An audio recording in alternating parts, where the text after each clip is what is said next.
All right, my name is McKenna Quick. I am 20 years old. I've been climbing at UpTown since about September of 2019, and then I've been working here since about November of 2021. And when I was setting consecutively, I was there for about a year and a half. My name's Tristan. I'm a route setter here at UpTown Climbing. I've been in the UpTown climbing community for about 2 years, but before then, I probably started climbing 10 years ago. Probably more like 9 years now. What's up? I am Bryce. I'm 21. I've been working here at UpTown for about 2.5 years, been setting for 2. I've been climbing for about 5.5 years now. Today, I'm going to be setting a V9 and a V3, both blue, and on the left slab of the wall. I'm planning to kind of do one as a bit more compression-y. That'll be the V9. So it should be a little more oriented towards squeezing in with your chest and your arms, less on pulling straight down, and a little more balancy. So it should be a little more slabby at the top, a little more technical with the feet. As far as the V3, I would like to work on some heel hooks. I know that's something that's very important to learn at an early climbing age at least. And it's something that I like to practice a lot too, because it's something that I was not always very good at. I will be setting 2 routes that are on opposite ends of the difficulty spectrum, one V1, one V9. And I don't really have much of an idea exactly what I'm going to set yet. Although for the V9, the IFSC tournaments have just begun. So I've been watching that at home, gaining a lot of inspiration for slab climbing moves and very comp style. So I think that's the way that I'm going to take the V9. And the V1, I'm trying to think of some really interesting, intricate movement that's not dependent on the holds being very difficult. So I think that's what really adds to the quality of like an easier route. And especially when I come into the gym, that's what I'm looking for in the easier routes, something very interesting. I get most of my inspiration from Mellow Climbing. It's a YouTube channel composed of some of the strongest boulders in the world. I find it extremely inspiring to watch them send super hard outdoors. And a lot of the routes that they're doing are very cool and very interesting looking with fun movement. So I try to replicate some of those when I can. I also get inspiration from just my own outdoor trips. I typically try to go on about 4 or 5 a year. And I usually try to bring at least one of those routes back and try to reset it or replicate it in the gym so that I can have something to train on and really develop those movements and also give people a taste of what outdoor climbing is a bit more like. My approach to setting is really is kind of a very free process. I know some people in the gym actually come in with an idea about what to set for a route, but oftentimes my decision-making process is based on what wall we're setting on, what difficulty I've been assigned, and also what holds we have available in the back. Behind the wall. So that is basically my approach to route setting. It's not unfortunately very I don't go home and like draw the routes out or anything like that. It's just simply putting holds up on the wall and making sure that we're getting really good movement. So whenever I would approach like how I would start a climb, usually when I got my inspiration from a lot of climbing videos. So I would watch a lot of Magnus, and then I would also watch a lot of Hannah Morris bouldering. She posted like a lot of, I would say, how to improve your climbing technique and whatnot. She posts a lot of improvement videos. So I would watch her, and then she also did some route setting, so I would get some inspiration from those videos. And then also just talking with like the people on our team and also trying to set in the style of another setter. So let's say I would try to set like Chase one day. So I would do kind of technique, but also more dynamic and powerful. Or I'll do Bryce, who is just a straight up boulder bro. I would just try to set really bouldery moves on everything. And so I would just kind of take inspiration from those videos, the setters, and then also just kind of feedback from our members. So they would be like, hey, I want to see more dynamic style, or I want to see more technical with volumes. I'll kind of take that feedback, go back into where we were setting and try to set that up for them, just kind of so that they would have something more to work towards on the next set. So whenever I was setting, even though I'm the shortest, I got the reputation for setting the lankiest and biggest move kind of routes. I would try to be more dynamic, but then it would just turn into really reachy moves for a lot of people. And even the tall people, they would approach me and be like, how do you do this? Like, even I can't reach it. I do not necessarily have a signature setting style. I will say that I tend to set more with crimps because that is what I'm more partial to. Those are my favorite kinds of holds, my favorite kinds of holds to pull onto. I think that they're really fun and really challenging. So I would say that if I had a setting style, it would definitely be a bit more crimpy, definitely a bit more what they call thuggy, which is considered to be a bit more athletic and maybe even dynamic at times. It's very fun. I think it very well suits the outdoor climbing in our area. If you go out east to Horse Pins and Hospital in Alabama, a lot of my sets kind of feel a lot like those boulder problems out there. Pretty overhung, pretty hard to climb on, and very crimpy or slopey. Not a lot of anything else. I'd say I have a style that I try to aim for every time, which is what's most interesting to me. Oftentimes I'm trying to set very technical routes. It might come off as like very powerful, but there might be some trick to it that makes it just slightly easier. So I try to hide those things in my routes, and I think that that's a very meaningful way to make your routes have some depth to them. When it comes to beginner or advanced climbs, we typically try to follow the V scale, and just V1 will be some of our easier routes up to V9, V10 in our gym. And for beginner routes, the things that we're really looking out for are we putting holds that are too small to grab, or are we adding, good enough feet for a newer climber to enjoy this? Or do we need to tweak things a little bit in order to make it easier? When we set harder routes though, it's much more difficult to, I guess, make decisions on what needs to be changed in order to make it more appropriate for the grade. Oftentimes it comes down to us just forerunning the routes and seeing whether or not we can do sequences of the route.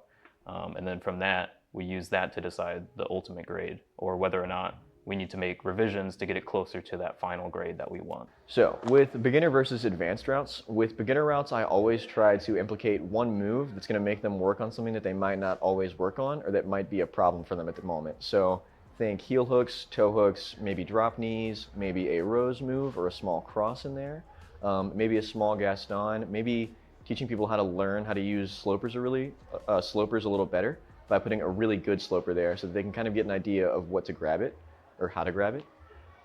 With advanced routes, I typically try to think more of less one specific move that's going to make you train harder, and more the overall route should be a bit more sustained, typically getting harder towards the top so that it all builds towards the crux.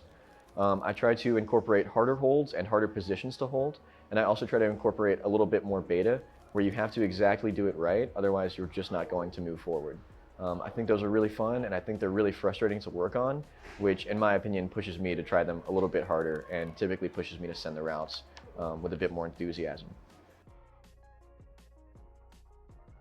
Sometimes we do encounter what I like to call setter's block, where you've got 3 really cool moves on a route, maybe 4 or 5 really cool moves on a route, and then you kind of peter out, you kind of lose ideas, you don't really know where to take the route, and it can be very frustrating sometimes to think that you're going to start with a really cool route, and then it just kind of levels off into something that's very bland or a lot less fun than what you had intended.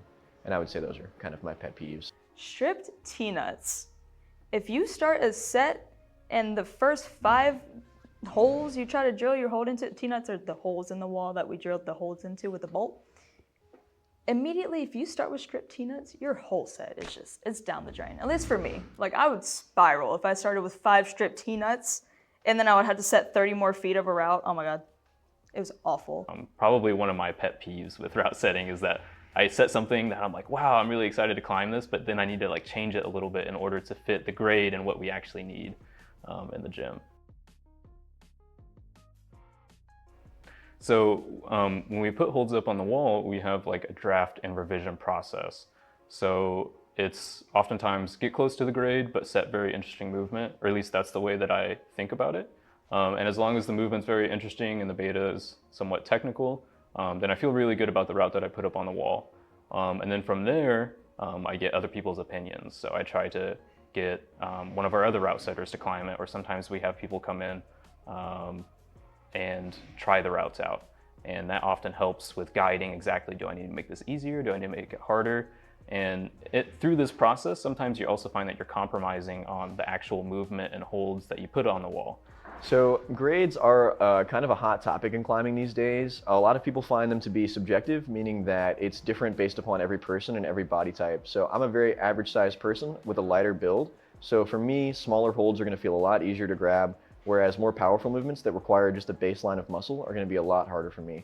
Because of that, I often do come into disagreements with people on grades, especially when it's a more burly type route that requires a bit more, like I said, baseline kind of muscle mass. Grades are very hard to agree on a lot of the times, and what we do to kind of make sure that they're staying at a similar range is we compare them to other grades of the same. So the way that we're going to try to get a V5 to be a V5 is we're going to compare that to other V5s and see how the movement feels comparatively, how sketchy it is, and how fun it is overall. We're always trying to aim for quality of routes over quantity of routes. We always want to have more fun stuff than just more stuff. So yes, we do get a lot of help from each other. I do get a lot of help from the other setters on the team. I ask for their feedback quite often, especially Tristan and Chase, as they're very near my strength level, even above, I would say. We do get a lot of help from each other, and we do ask each other for help often, especially the newer setters. Dude, I was the slowest setter, I think, at least when I was setting. I would always have a big vision in mind, but then the execution end of it, putting it up on the wall, was awful. I could never do it, and so I really struggled with the creativity, coming up with the certain moves I wanted. It would take me forever, so I would say for top rope or any sport rope that we set, it would take me about an hour and a half or so, an hour and a half. And then for bouldering, it took me just under that, maybe 45 minutes to an hour, and that's just for one boulder problem. That's not the second or third one we would have to do in a night. So the way that I always account for shorter or taller climbers is using my own height. I'm only 5'7", so I'm not exactly tall, but I'm not exactly short either. So typically, if I can reach something, it's probably going to be very okay for tall people and maybe okay for short people. What I do specifically for shorter and taller climbers is I'm always first looking at the footholds. So do the footholds actually make sense to use as a shorter climber, or is it really far out of reach and it increases the grade? So those are the kind of things that I look for. And then for taller climbers, oftentimes I'm watching out for the starts at the very beginning of the route, because that can be problematic for taller climbers. So for me, personally, the easiest part of setting a route is almost always setting the start. That is one of the things that I typically come into the set knowing what I'm going to do. I almost always know what the start should be, and I usually know a few moves after that as well. The challenging part for me is typically coming up with a crux move that is going to be challenging enough to push you at the grade, but not so hard that you're going to get frustrated and walk away from the boulder. I absolutely do not want to frustrate anyone so hard that they think that they can't do the climb.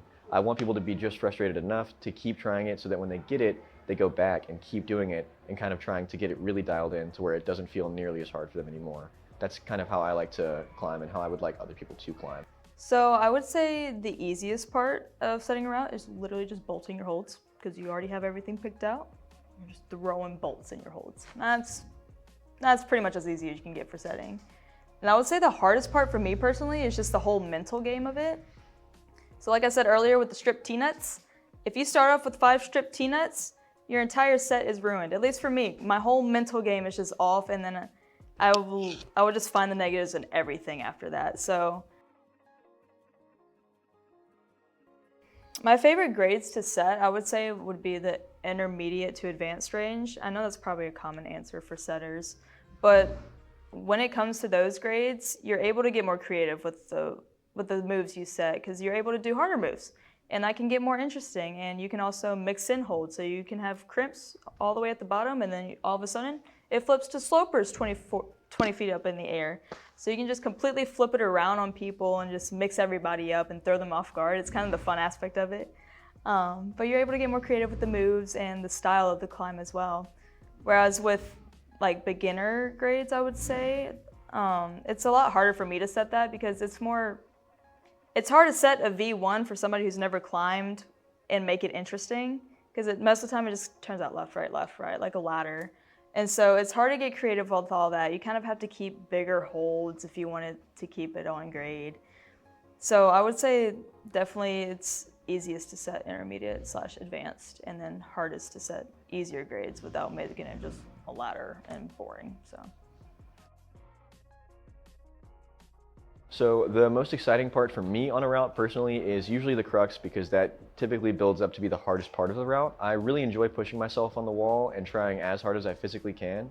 So getting to the crux and finding the beta to work through it, and then maybe even trying to make it a bit easier in the future by kind of dialing my beta in a bit more, is really fun, and I love the process of working that out.